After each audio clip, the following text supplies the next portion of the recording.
what? That's so funny because you saying that just made me realize that perfectly parallels Louisville weather. Welcome to Spinsters, a podcast where our producer Harry says that it is one of the top 50 things that come out of Louisville, Kentucky. And today we are joined by one of the top 10 people to come out of Kentucky, Mike Rutherford. I'm going to have Mike introduce himself when he comes in because he's just done a million things. He's such a brilliant college basketball mind. He's also just so funny. And he is the reason that I ever got a chance in writing, really. He let me write for his site, Card Chronicle. Yeah. And so I'm sure those are terrible. But he let me anyway, and I forever appreciate that.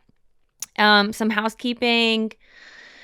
Subscribe to our YouTube if you want me and Jordan to make more money.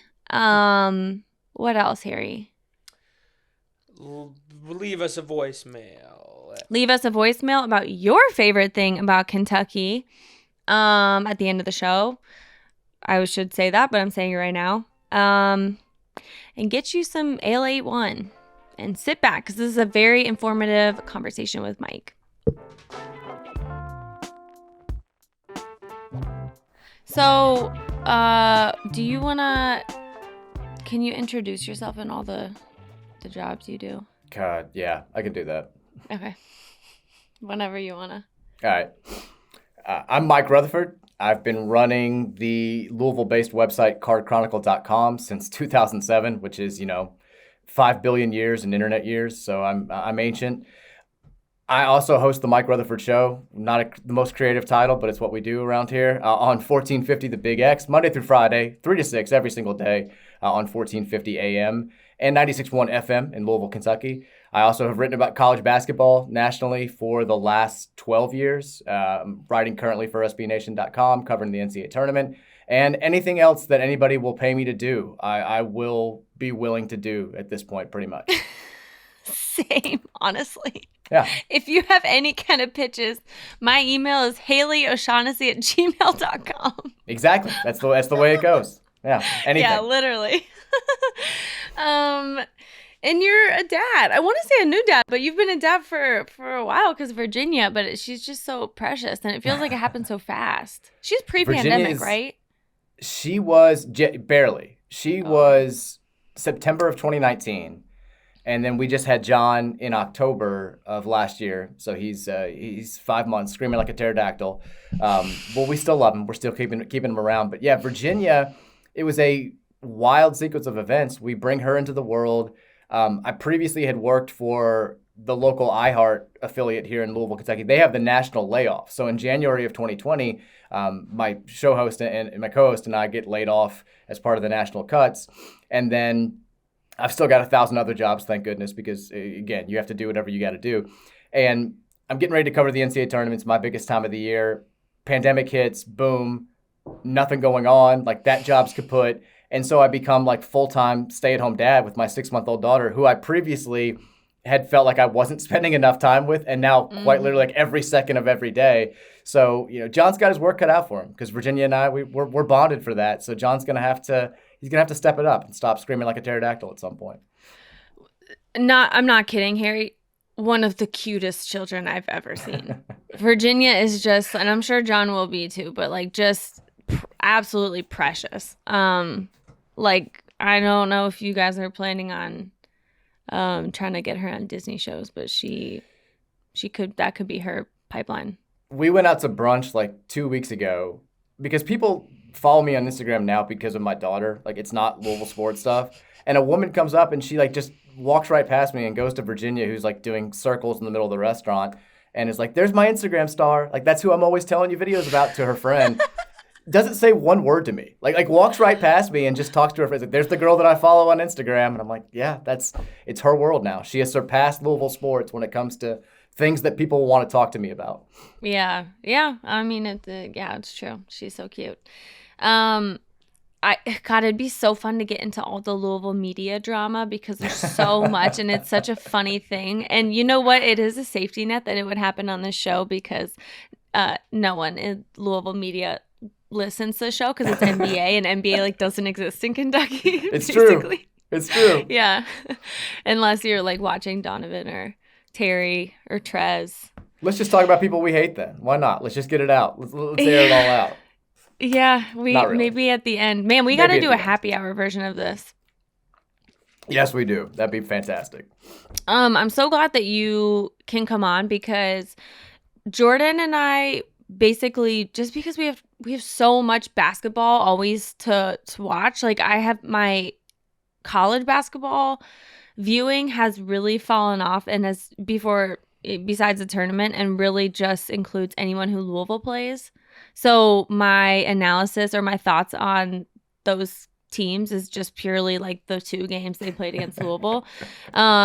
So the Final Four is coming up. Louisville women are in it. I'm so excited about that. I was saying this last pod, I'll say it again. Like we were talking about it. It just feels good to have something wholesome again. Like, and that we can love and not be fearful of the NCAA taking away yet. I know you saw the clip too, but like after Louisville won its Elite Eight game over Michigan on Monday night, like 2 of the players, Haley Van Lith, who I think everybody now knows about if you didn't before. I mean, she's a superstar. She might wind up being the most famous Louisville athlete while she's actually playing for the Cardinals that the school's ever seen. I mean, she's got like 3 million Instagram followers. She was friends with Kobe before she graduated high school.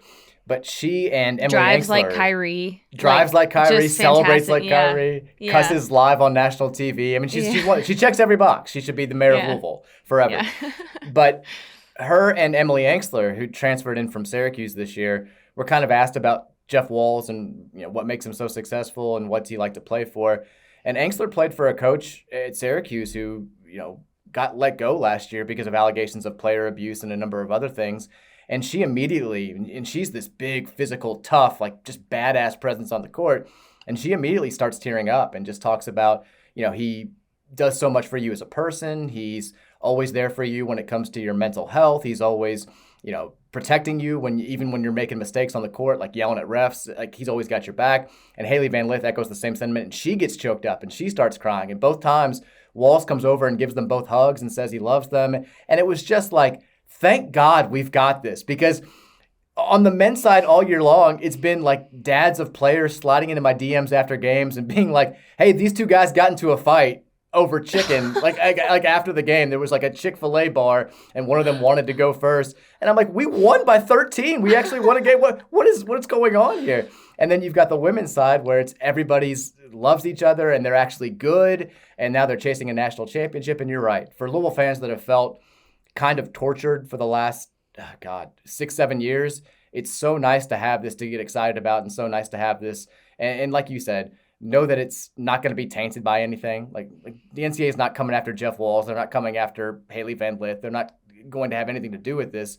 And that's wonderful. It's a nice little refreshing feeling for all of us. Yeah, because it's just not fun being cynical. And that extends to everything like the NFL, and Deshaun, like it extends to everything of like seeing people make decisions that disappoint me. And so I'm telling you out there, if you don't have a college team, I suggest getting into women's college basketball, because for me, that's the healthiest relationship I see between coaches and players. Not always, obviously, fuck Gino, but like, it's just, I think that's the highest percentage chance that you will end up not being burned if you put your full heart into the team. I think that's a pretty fair statement. We haven't had hooker scandals on the women's side of Louisville, which is a step in the right direction. We haven't had no sort of paying players allegations, none of that stuff, no extortion. We've had 2 extortion cases, high profile on the men's side in less than 2 decades, where somehow we come out looking worse than the person actually, being found guilty of extortion. And we haven't had to deal with any of that on the women's side. So I know our experience may not be everybody's experience, and thank God for that for everybody else. But it has been, like, it's always a breath of fresh air. And at Louisville, they're supported so thoroughly too. Like if you go to a women's basketball game, and I make this guarantee on the radio show all the time, if you go to a women's basketball game, even if you haven't considered yourself a fan before then, you're going to leave a fan because Totally. they fill the lower bowl at the KFC Yum Center, which is something the men haven't been doing at all the last few years. It's packed. The fans are always engaged. It's always loud. Jeff Walz will come out and talk to the fans half the time after games, and they just play so hard and they play so well that you can't leave the arena not feeling really, really good about what you just experienced. And that, in recent years, hasn't always been the case on the men's side. Now, hopefully, Kenny Payne will change all that, but that's neither here nor there at the moment. I have hope, but yeah, in the women's games, morale is through the ceiling. So yeah, I completely agree. Flying to Louisville, Kentucky. Get on the bandwagon. I am nervous about this weekend. You want to start with the women's or the men's Final Four? We can start with the women's since we have already kind of leading into it. If there's one team, but South Carolina is the one team I'd want to face the least. Obviously, our odds are the worst going in, even worse than UConn to win the national title. South Carolina is just like every time that I've dropped in on a game, which has mostly been shout out Jordan, like telling me to not miss this game. They just are solid. Like they're so solid. They're coached well. They've got, I think, the best player in college basketball. So I'm really nervous about the matchup. I think for Louisville to win, it has to be just the best defense they've played for the entire game. And they have great defense. Because of Angsler, and like you were saying, she's just so solid. And everyone's pesky, even if they don't have size. So hopefully that's enough. But like the scoring drought that just has happened in almost every game in the tournament also cannot happen. And that's the only way that Louisville has a chance, I think. I think it's kind of a good and a bad thing when you look at the way Louisville's played in this NCAA tournament, because I still think they haven't played their best game. Which on one hand you say, okay, well, it's coming at some point. What better stage than Friday night against the best overall team in college basketball this season? On the other hand, it's like, well, if it hasn't happened yet, like, is it going to happen, period? They've done a good job at keeping teams like Michigan and Tennessee at bay when they've been able to chop double-digit leads down to 4 or 2 in Michigan's case. But they haven't been able to deliver the knockout blow. And this is a Louisville team that its 2 biggest losses this season both came in sort of horrific fourth quarter collapses. I mean, they were up on NC State, I think, by 18 going into the fourth quarter and then lost by like 9. It was just a absolute unraveling. And then in the ACC tournament, they did the exact same thing. They thoroughly dominated Miami, and then they let Miami end the game on a, I think, 19-0 run and hit a buzzer-beating shot to knock them out of the ACC tournament. The thing that I like about this week for Louisville, nobody in sports, and this is a bold statement because I think everybody in sports does this to some extent, nobody plays up the us against the world, everybody hates us, look at the media spitting on pictures of you type thing like Jeff Walz does. Like, yeah, if you make any sort of like semi, like, they're a great team. Are they the greatest team in history? Maybe, I don't know. Like, Walz will play that up into like, nobody thinks you're the greatest team of all time. And so you had Haley Van Lith after the first weekend saying, we're the bad news Bears, we're busting everybody's bracket, like all this stuff. And you're a one seed. You're like, you beat a 16 and a 9. Like, oh, okay. Like, I don't think that's actually accurate. But this is the week where they can really do it because they are the 4th betting choice out of 4 teams remaining in the Final Four. And even if you want to extend it to the men's side, you've got 8 teams in the Final Four still standing. 7 of them have won a national title. The only one that has not on either side is the Louisville women's basketball team. They're the only team still playing for a championship that's never gotten there before. So if you're Jeff Walz, you can say, I mean, you use that all week long. Like nobody thinks you can do this. You're still treated as the newbie. It's UConn. They've been to 14 Final Fours. At Stanford, they won it last year. At South Carolina, they've got Dawn Staley, and they're winning championships now too. Nobody thinks you can do it. You're an 8-point underdog, for God's sake, in a game where every other matchup has uneven seeds on the men's and the women's sides. You got a 2 versus an 8, and then 2 1 versus 2s. This is a 1 seed versus a 1 seed. This should be a coin toss, and yet the point spread opened at 7. It's gone up to 8 now. It's 8.5 some places. People don't only believe that you're going to lose this game; they believe you're going to lose it handily.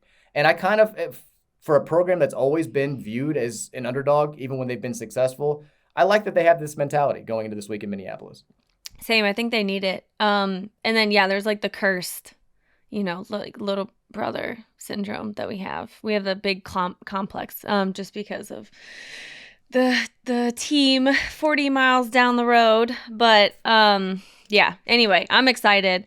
I want to know who, I think most people who listen to this are more into professional sports than college, but who do you think from both sides, men's and women's, is going to go to the next level? And I do think it's a harder question to answer with women because there just are not as many spots because there are so much fewer teams. Yeah, I mean, you mentioned Boston for South Carolina. Like, she's probably the best player in college basketball. Everybody thought it was going to be Paige Beckers, and maybe it would have been had she not gotten hurt. I mean, Paige is still a star. Like she's still the most marketable player on either the men's or the women's side. When you look at potential NIL value, she's number one. And actually number two is Haley Van Lith for Louisville, even though I think she's probably not quite on Boston or Becker's level right now. I think she's getting there. She was terrific last weekend, but she still has a little bit of ways to go. And you're right, it's different on the women's side because you don't have, there's not a whole lot of, is she going to leave early? Like, is she not? I mean, if anybody ever was going to leave after their freshman season, it would have been Paige Beckers last year. She won every single National Player of the Year award, set all these records as a freshman, and yet you assume she's going to be playing college basketball at UConn for 4 full seasons. But I think, Haley Jones for Stanford also is going to be a future star, probably, in the WNBA. Cameron Brink is for Stanford is tremendous. And then you're going to see Haley Van Lith on full display on Friday night. And she's another player who, Louisville's had a great history of women's basketball stars. It just seems like the baton keeps getting passed from, one All-American to the next. Angel getting all the way back to Asia. Yeah, they're Shoni Schimmel. The Schimmels, yeah. Dana Evans last year, kind of. And I think when Dana graduated, because she was ACC Player of the Year for 2 years in a row, everybody just sort of assumed Haley would step into that star role and it would be a seamless transition. And she struggled a little bit early on. She was 1 of 19 from 3 to start the season. She has openly talked about losing her confidence, which if you've ever watched her play, like the fact that she could ever lose confidence in anything is kind of mind-blowing. She backs up all of her talk with her play, but she struggled a little bit at the beginning of the season. And it was actually Emily Angsler and Kiana Smith who were their best players. And then now, as the year's gone on, I think she's kind of reemerged and refound that confidence. And she's absolutely going to be a superstar at the next level in a couple of years when she gets there. But, the women's Final Four, I would say, is probably still loaded with more next-level talent than the men's side is, just because you've got maybe the 4 best teams in the sport still standing, and they are always going to be loaded with the best players. You get UConn, Stanford, Louisville, and South Carolina hanging around. You're going to see some future pros. My players to watch, not to be a ESPN pregame show, are Stanford backcourt, Aaliyah Boston, Haley, and Angsler. I was talking to Harry actually after we recorded our show yesterday, and he told me, like, without having much background on Emily, that he thought she was like the top. Well, Harry, you can say it yourself. You have a mic. No, yeah, I was saying that. Just dropping into, that was my first Louisville women's basketball game I watched, and Angsler, I thought for sure she was like going to the league next year, was their consensus best player. She was just so like commanding on both sides. Like she and even just the way she was talking to her teammates, like it really seemed like she was the person who, when she spoke, they listened. Small sample size, obviously, but she really impressed me. No, I think that reflects exactly what the sentiment is. And that's another thing, credit to Jeff Walz, because she just came in last year. So the cohesion is another. Oh, also, I just saw this stat yesterday that all of his 4-year players have made it to the Final Four. And she's a cool story too, because she lost like 30 pounds or something to get into playing shape before the start of this year. And she's freely admitted, when I was at Syracuse and even when I first got to Louisville, I was kind of uncoachable. I think she's used that exact word. Like, I didn't want to listen to what you had to say. I had a terrible attitude. I would fight with teammates, and I was kind of lazy. And she sort of realized when she got to Louisville and she saw all the competition in the front court, like, if I don't get my shit together, like, I'm not going to play here, and I'm not going to be able to turn this into a living. And Harry's right. If you turn on a Louisville game not knowing anything about any of the players on the floor, and you see one of the tallest women that's out there, like snag a rebound with one hand, bring the ball up the floor herself, put it seamlessly behind her back, and then either score at the rim or make a nice pass to an open shooter on the wing. Like, you'd be like, okay, like that, she's her. Like she's the player. She's it on this squad. And she's probably the best combination of size and skill that I think maybe has existed in college basketball this season, because she's not a pure center. She can be a stretch four at the WNBA level. She can do just a little bit of everything. She didn't shoot it very well in the Elite Eight win over Michigan, but then against Tennessee, she started off 4 or 5 from 3. So she can get there. And even I think what makes her so special is even when she's having a bad offensive game, she can be your best player. Sort of in the same way, I'll make a men's game comparison that Anthony Davis did at Kentucky in 2012, where he'd score maybe 6 points, but you look at his stat line and he'd have 4 blocks, 17 rebounds, all these assists, and teams were afraid to go into the paint against him. Emily kind of had that type of game against Michigan. She was 1 of 9 from the field, but she had 16 rebounds and may have still been their most important player. Like, she's a fantastic talent. Anthony Davis was this unique threshold for me that I remember feeling it had to have been the windmill dunk, where even at UK, because I have this thing where I'm like, when they leave UK, look, I'm going to probably love them, depending on who they are. Like, I love Jamal Murray, but he, in the moment, I just remember being like, damn it, I like him. You know what I mean? He definitely crossed over for me, yeah. He also, I don't know if you had this moment where in 2012, when Louisville and Kentucky played in the Final Four, I'm there, and by the time the game tips off, like everybody, you convince yourself, like, okay, we can do this. I've been dreading this. Yeah. We got this. And like I think on back-to-back, the 3rd and 4th possessions of the game, like Davis backs down Gorgie Zhang, kind of does like a little shimmy, hits a right-hand hook, and you're like, okay, like that's, you can't stop that. Very next possession, gets the ball in almost the same spot, does the little shimmy, hits a left-handed hook, and you're kind of like, well, fuck. Like this is going to be, we might be up against it here. Like, this guy's kind of next level. Yeah. Well, yeah, exactly. You're like, well, it was a good season. Yeah. Okay, I completely agree with those players from the women's side. What about the men's? The men's is kind of where I'm lacking, because I have watched, but really only have like a lot of tournament experience watching them, and definitely not the regular season.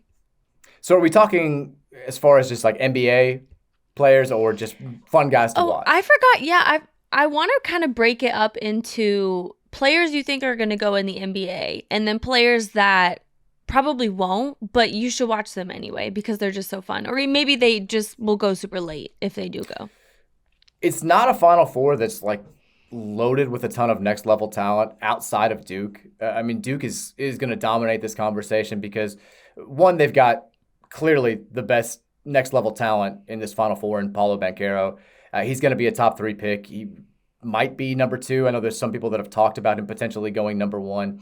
If you believe the people who do this for a living, it's going to be Banchero, Chet Holmgren from Gonzaga, and then Jabari Smith from Auburn in some order in 1, 2, 3. And Banchero he's the real deal. Like he's a little bit of everything. He'll make at least one play every time out where even if he's playing poorly, you'll see why he's going to thrive once he gets to the NBA. Just he's got that skill set. He's got that size. He shoots it well enough for somebody who's as big as he is. He's very, very good. The other guy who I think has kind of been climbing draft boards late in the season, and I think this is the player who could help himself the most as far as draft stock is concerned this weekend, is AJ Griffin from Duke, because he also has a good combination of size and outside shooting. He shot like the 3 at 42% this year. He hasn't been shooting it as well recently. His deficiencies are more obvious than Banchero's. Like, he's not a great rim attacker. He doesn't handle it particularly well.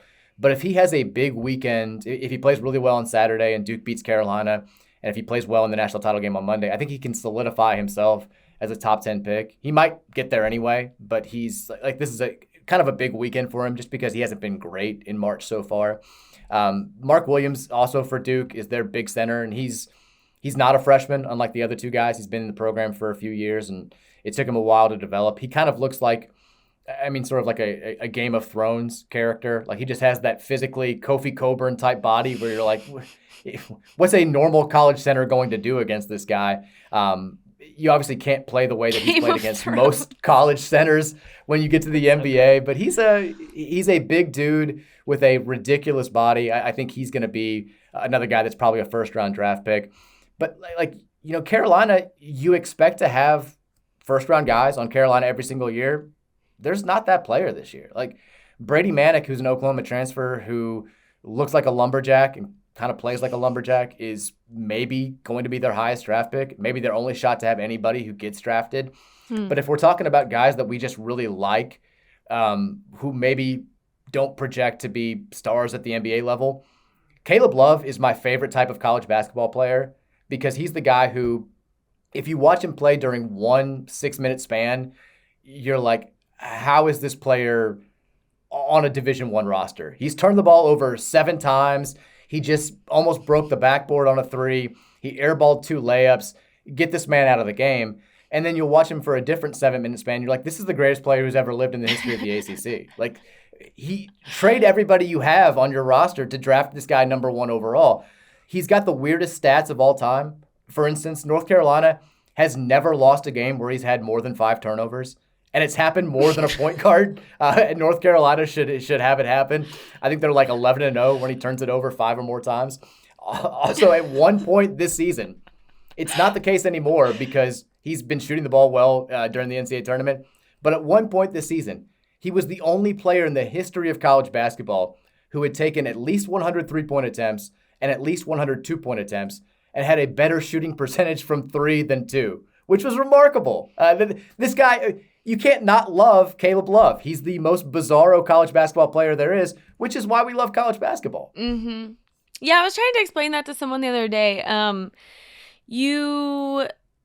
I totally appreciate the players who are like, what sets me up best to go to the next level? For a lot of people, that's just not a reality. And seeing them still play at perhaps the highest level they'll play and, then getting to be hometown heroes who their faces are on car dealerships, that's still super fun for me, even though they're not going to be maybe like a player we see forever in the NBA or WNBA. So yeah, that's what I love about college basketball the most.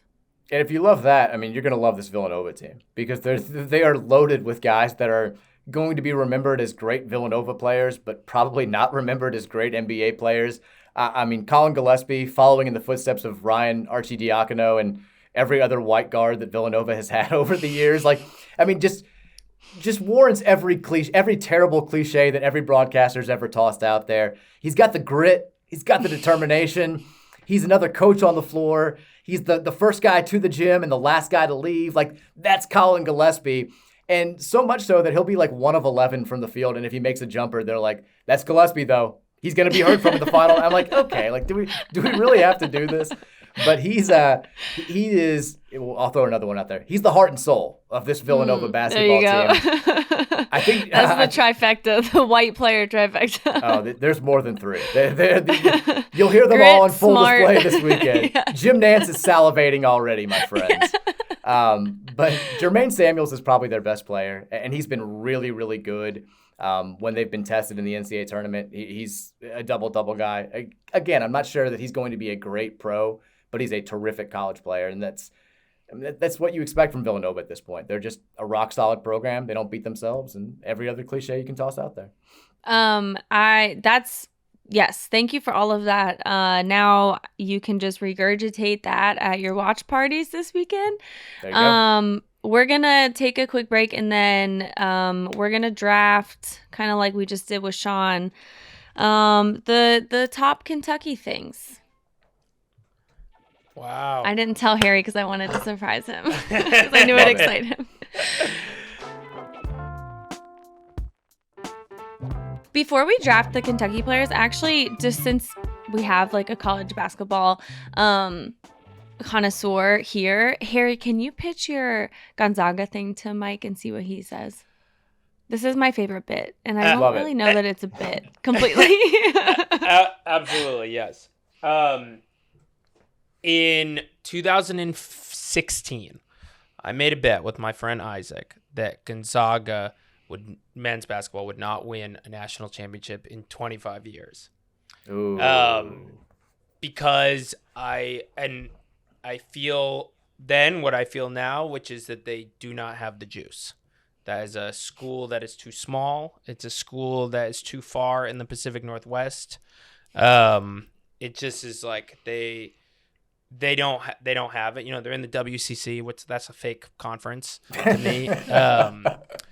And it's funny. My now every Gonzaga tournament, like my college group chat just blows up with people being like, "When is Harry gonna pay Isaac the $2,000?" But I gotta say, we couldn't have scripted a better first 6 years for the no juice theory, because they're always the number one seed and they always lose.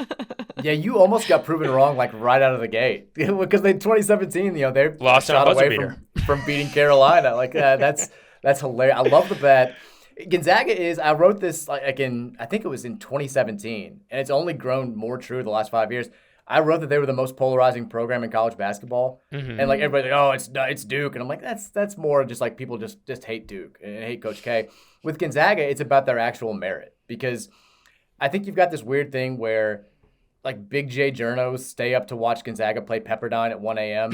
and so just blasting Bruce Springsteen in the background. Yeah, exactly, same exact thing, and then so even if they don't think that Gonzaga is the best team in the world, they hate it when like casual college basketball fans who only watch in March say it. So I think they become overly defensive. It's like not showing your work in geometry. Like, you got the right answer, but you got to show me how the fuck you got there. And so people get all upset about that. And then like I think the truth's somewhere in between. Like, they probably don't deserve as many one seeds as they've gotten in recent years, but at the same time, it's not like they aren't beating really good teams in non-conference play. Like they beat the Zion Duke team a few years ago to win Maui. Like they've been good enough. I think they just ran into a bad matchup last year with Baylor. And then this year's team I just don't think was as good as people wanted them to be. But like, I don't know if they're going to keep pulling in 5 stars. I don't know how much longer you may have weathered the toughest part of this storm. Like you may be I'm not going to say in the clear, but who knows? 2 years from now, if Gonzaga's fallen off completely, you may be feeling pretty good about that bet. You got at least like a 6-year buffer. That's the thing about college rebuilds. It's like they take decade and a half. Take a while. They take a long time, yeah. I've always thought I don't need to last 25 years. I just need to last longer than Mark Fury. Like, because I don't know what the hell is going on that he's getting people to go spend a couple of years in Spokane, Washington. But I just need to last, he's going to, like, I think he could, he should go to Iowa State or something. Build a program in the Midwest or something, and then I'll have the bet locked up. Definitely. All right, let's draft some Kentucky things. Harry, I guess you're just gonna have to go from what you stereotypically think is from Kentucky. Sure. All right. So, Mike, you can go first. I've got the first pick. Yeah, you're the guest. I mean, I want to do the classic Louisvillian thing and just take Louisville and pretend the rest of Kentucky doesn't exist. But I'm not going to do that. I'm not going to do what everybody thinks I'm going to do. I'm going to take, how about this? I'm taking weed right out of the gate. I'm taking weed. I think that the best weed in the world is grown in Kentucky. And this state does so little well. 2 of the things that we do well are watch sports. Like every sport, if you look at the ratings, like Louisville is a top market for every sport that's out there. Like I know like 5 people who watch Premier League soccer, and somehow we're like the number 5 market in the country for Premier League soccer. We love sports. We have great weed, and it's why we're going to be one of the last states to legalize sports betting and weed, because we have to be last in everything. We won't stop until we've left billions of easy dollars on the table. Yeah. It's the dumbest state in the world. We don't capitalize on what we do. It's like if you're a fantastic singer and dancer and you're not really that great at anything else, and you choose to go into like home repair or plumbing. Like that's what Kentucky does. That's the logic that we use. And then we chalk it up to, religious reasons. And we have legalized horse race gambling and also church picnics every other day, it seems like. God only cares about gambling when it doesn't involve horses or one of his picnics or state-sponsored lotteries. So Kentucky's the weirdest state in the world. We can't get out of our own way, but we've got fantastic weed that we'll never be able to profit from legally. That's my top pick. I can confirm that from college that many a panic attack from just fantastic, too strong weed. But I would also say that while we're on the subject of vices, the shrooms here are amazing. We just do nature very well. So yeah, shout out to the natural things that Kentuckians do. And also to your point about sports, like I have always said, if you put any team here, we just become obsessed. Yeah. So yeah. And also I've seen this I always see like people who only tweet about college basketball anytime a Louisville player is playing in the NBA, like filling up my timeline about it. So yeah, super dedicated. Harry, you want to go second? Sure. Though I have a lot of questions about this Kentucky weed thing.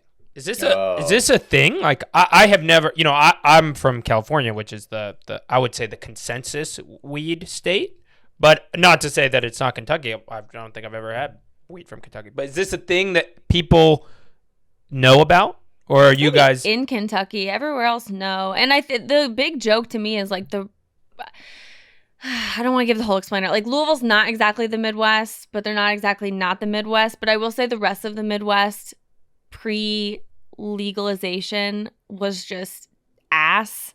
And so by comparison, like any trips I would take, always better in Kentucky. Harry, Google Cornbread Mafia or read the book. They're down from my wife, Central Kentucky, where she's from, Marion County, Lebanon, Bardstown, that area.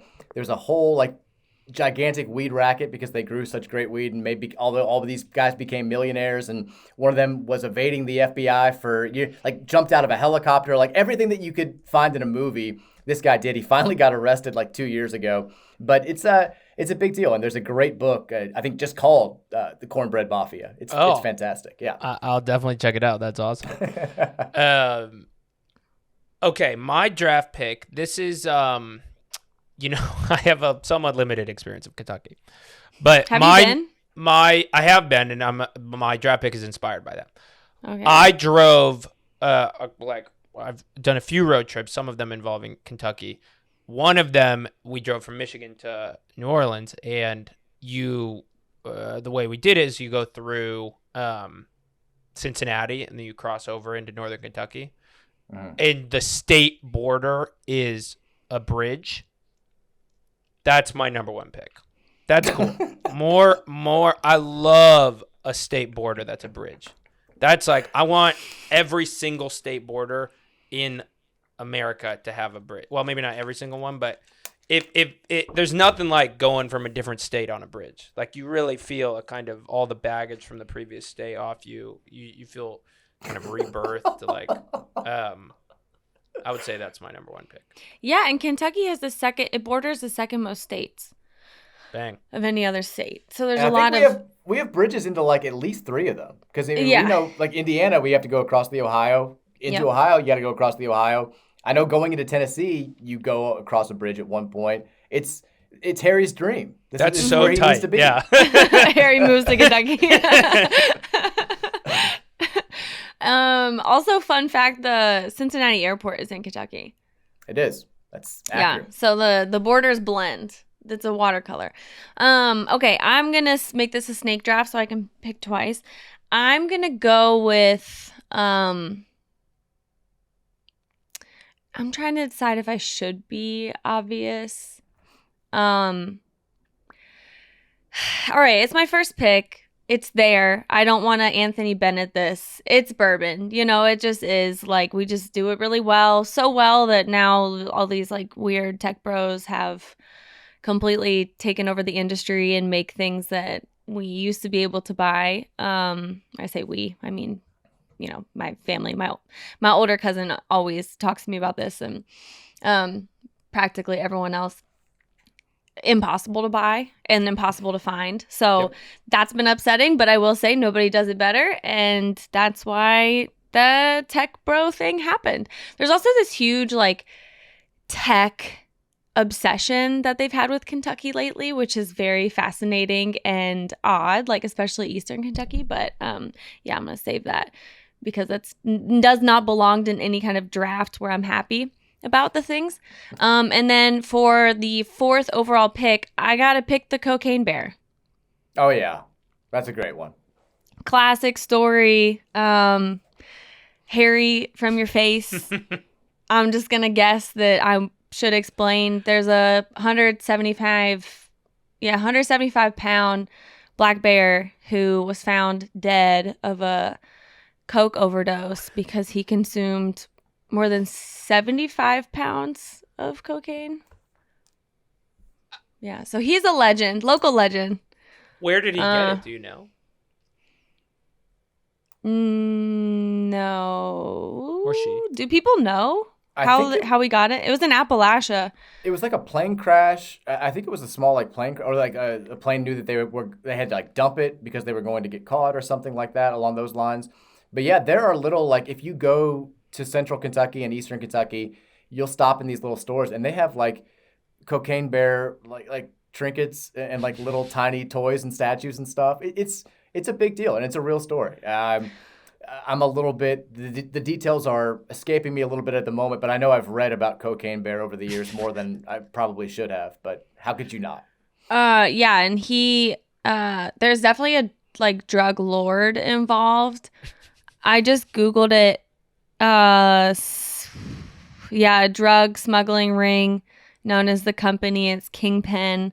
The plane malfunctioned when they were throwing it across.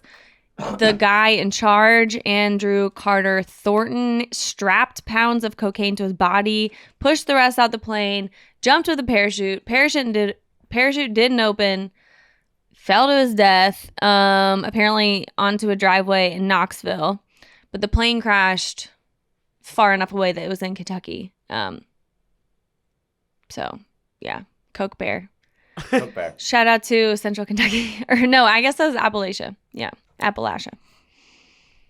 Yeah. So that's my 4th overall pick. Harry, back to you. Okay.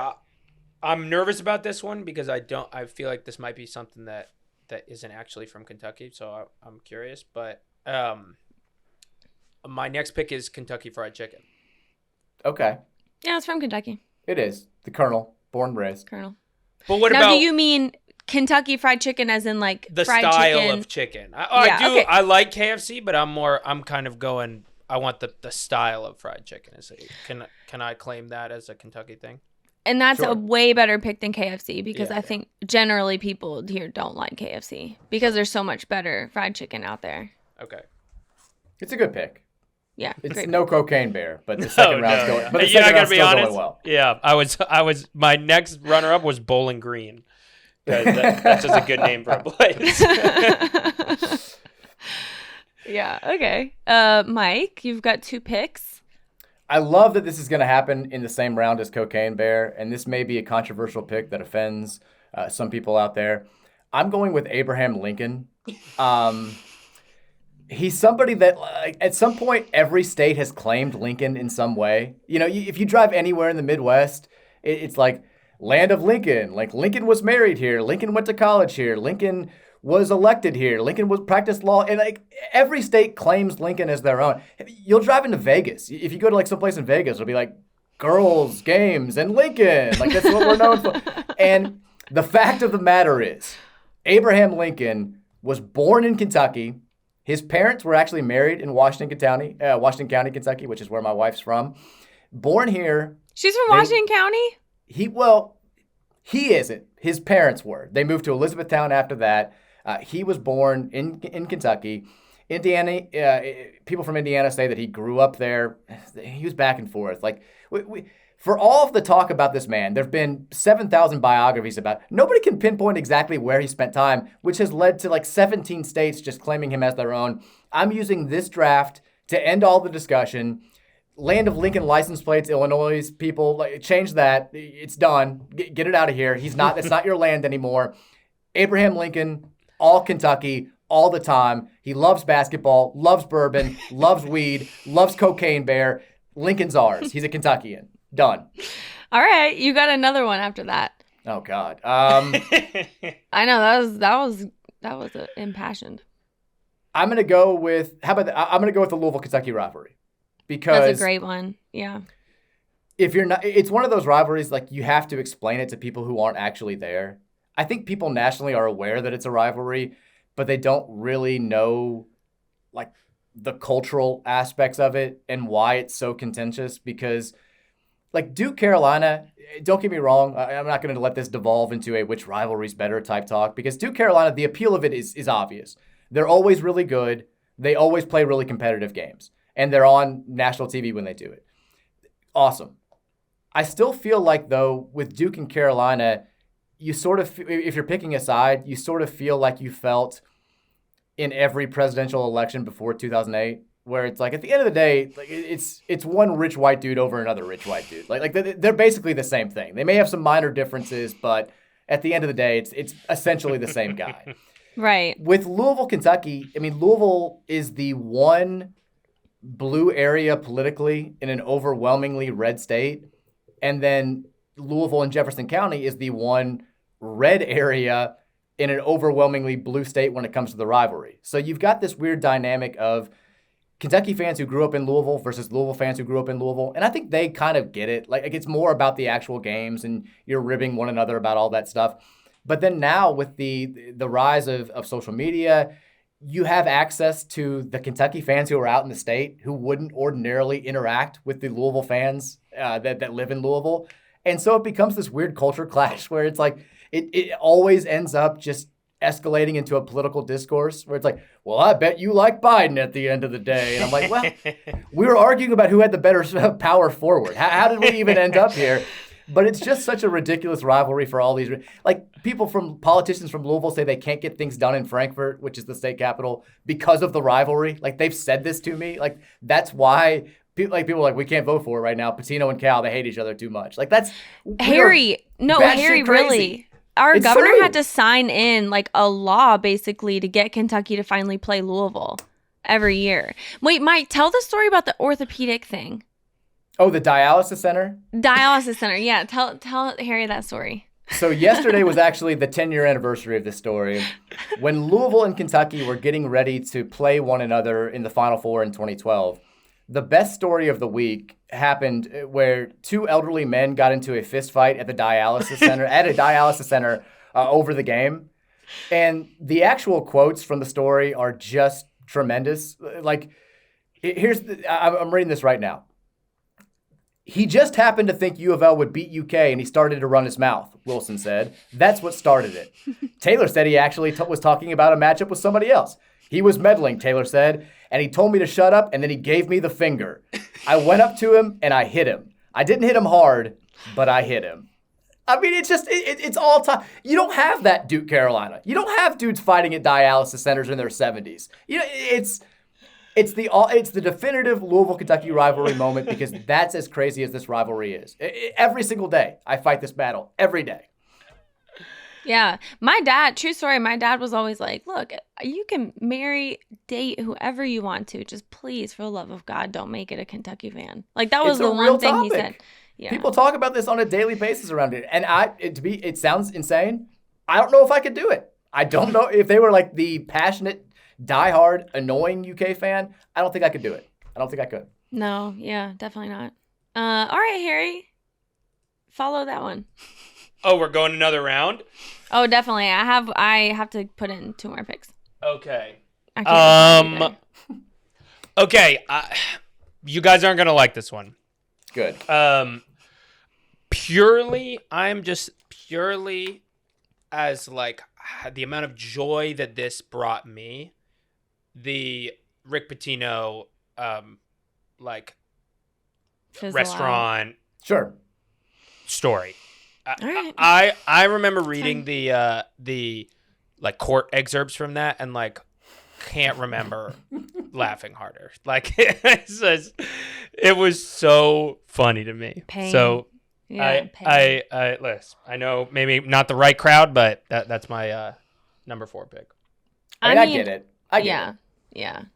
The things, I mean, we were talking before this about an affair that a coach had with like a prominent Louisville figure. So yeah, it's, there's some funny, very messy stories from We love banging here. down here. I mean, you get any sort of power within the U of L athletic program, and it just, I don't know if the water changes or whatever, but it's the horniest athletic department in the entire world. Exactly. And I'm proud of that.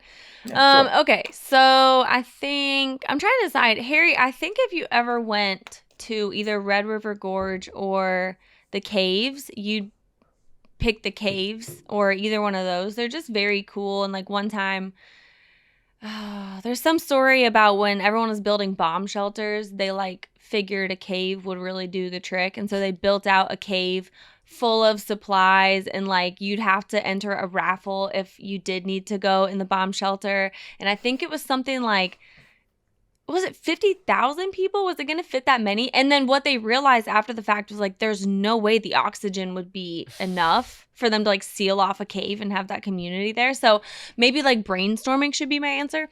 I think, so it's either Ale 81. Okay. Benedictine. Okay. Barbecue, but I mean, for me, we're not the top barbecue, and I'm okay with that. I do like love it over every other area that's not the South or Texas, but you know, I'm okay with that. I would say barbecue. Cholesterol. Yeah. We got the snake preachers. It's up there. I think what I'm gonna go with is actually burning stuff. You know, we're burning legends. We burn couches. We burn trash. Good for the environment. Community building. You've got a bonfire. So yeah, I'm gonna go with burning stuff. And then for the other side of it, I'm gonna go with the sports legends. So like obviously Muhammad Ali, Allen Houston. Shout out to Ballard High School. Wes Unseld. I guess George Clooney isn't a sport. Are you drafting like 25 things here? No, I'm just drafting sports. I'm drafting sports figures as a whole. You just reeled off everything about Kentucky in one 90-second span. There's nothing left for anybody else. That's not true. All right, here, you're up. I'm going Appalachian Trail, the part of the Appalachian Trail that's in Kentucky. I love a big ass walk. I think that's good. That's to me what the AT is, and I would love to hike it one day. So I'll say that. Cool. Yeah. Might as well group the coal mines in there. Sure. Well, why? They're just all there. Oh, like they're nearby. Yeah. Okay. I tweeted yesterday when I was super high that St. Peter's ran through Kentuckiana harder than the End Coal campaign. And I stand by that because they've literally, Murray State, mass exodus, like completely just said, okay, every single person on our team is transferring. Yeah.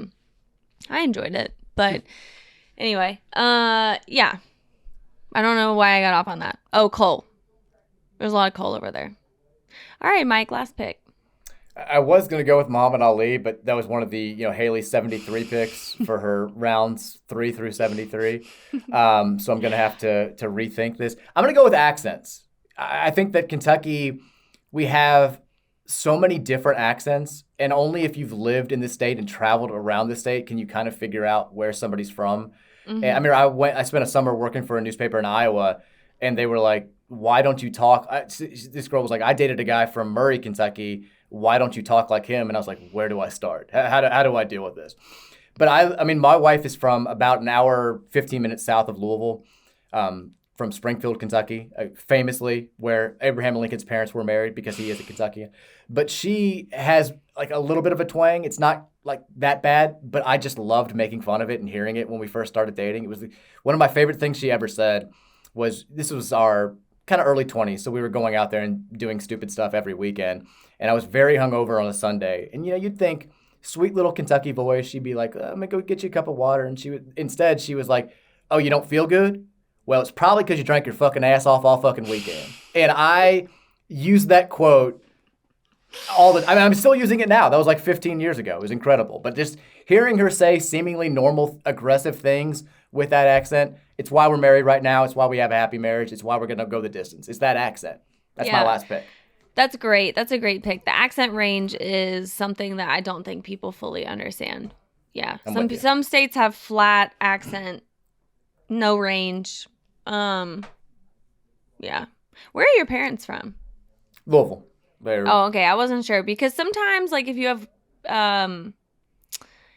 you have family outside, I've been telling this to Harry, like, you kind of dip in and out a little bit, and then also if you get a group of people together, it doesn't matter. You always kind of dip in a little bit stronger. So it's just an interesting.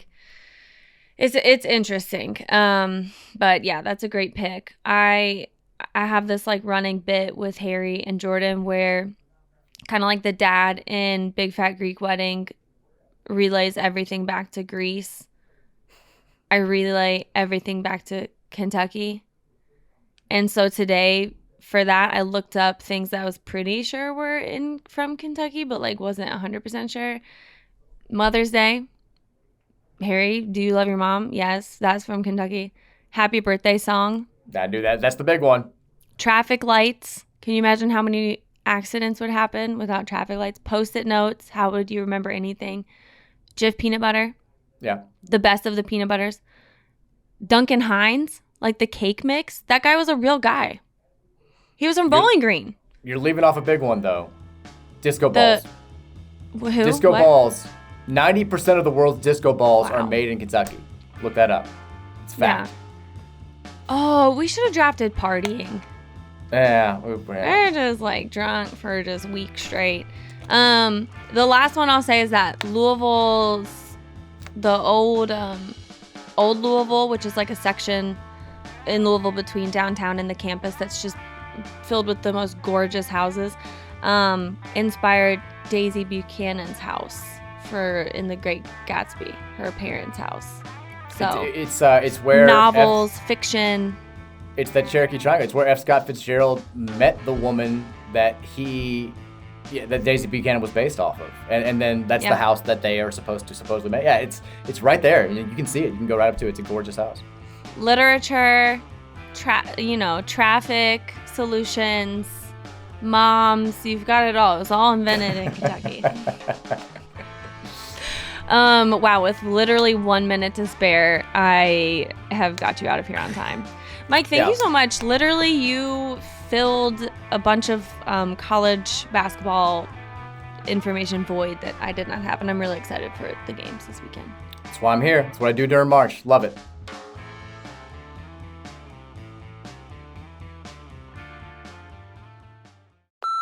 Hey, this is Taylor from Chicago. Before the season started, I boldly said the Pelicans were going to make the playoffs.